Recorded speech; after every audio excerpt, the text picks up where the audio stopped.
Hi, welcome back to my garden.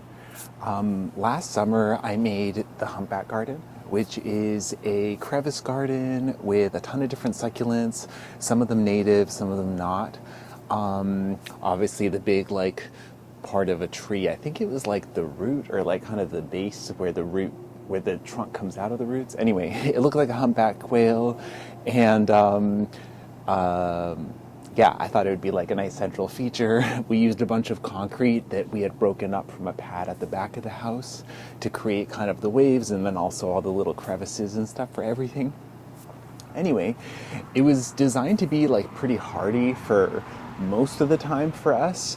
Like even the Pearl von Nürnberg echeverias are still doing like pretty okay. It's been down to -3 Celsius, which is like 27 Fahrenheit, which is pretty close to their limit, but we're expecting a cold snap this week. So even the yuccas are pretty safe for our area, and even the cold snap, it's going down to 18 Fahrenheit, which is like -8 Celsius. So they should all be okay, but because it's their first year in the ground, I thought I'd give them a little extra protection.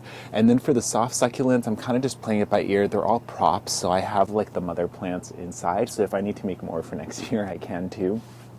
But basically, oh yeah, part of the reason to protect them is that we're supposed to get rain today and tomorrow, and then snow, and then it's going to get cold after. So most of these are okay with some cold as long as they're pretty dry. So the combination of getting a bunch of rain and then getting really cold, I think will be kind of hard on them.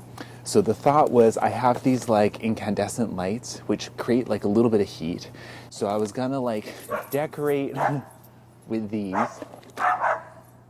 The dogs have a vendetta against the woodpecker that lives in that tree. So I'll wait for them to finish. Anyway, so the plan is to put the incandescent lights out. These ones will create like a little bit of heat. Then I have an old king-size fitted sheet that I can cover them with. And then I have a plastic tarp that I'll put on top. So the thought is the plastic will keep the moisture out.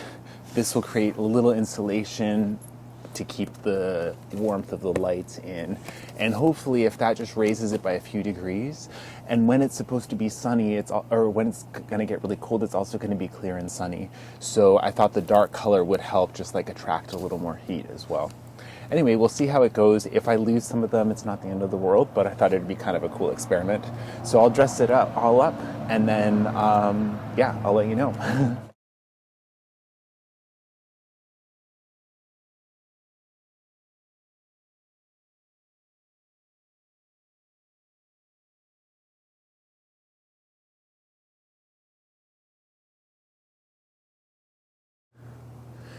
Okay, so it's all tucked in. It doesn't like look amazing, but it's pretty temporary. And then some of the, there are a few succulents like the jelly beans, I don't know if they'll be visible, that are kind of exposed, but I have so many of them and they propagate so easily. I was more concerned about some of the bigger yuccas, the more like expensive and like unique kind of specimen ones. So I tried to do it in a way that a lot of the moisture won't go towards the house, but those are actually part of the perimeter drain. So even if it drips down there, it's pretty short term, so it should be okay. Yeah, so I'm curious to see how this experiment goes. The plastic tarp thing I actually have for, I'm going to put it over our veggie beds in the spring, like once we plant the seedlings out, just in case there's like a late frost. But I figured I might as well just like use it since I have it. And part of the design to begin with the humpback whale was I wanted to have like a high point with kind of this in mind for whenever I needed to do it. Like the past couple of years we've had like a colder cold snap than what we're expecting now, so I kind of wanted to just make sure that things would be protected. But yeah, anyway, I'll keep you posted. Maybe I'll do a video next week after the cold snap if I uncover it and show you what survived and what didn't. So thanks for coming along for the video, and I'll catch you next time.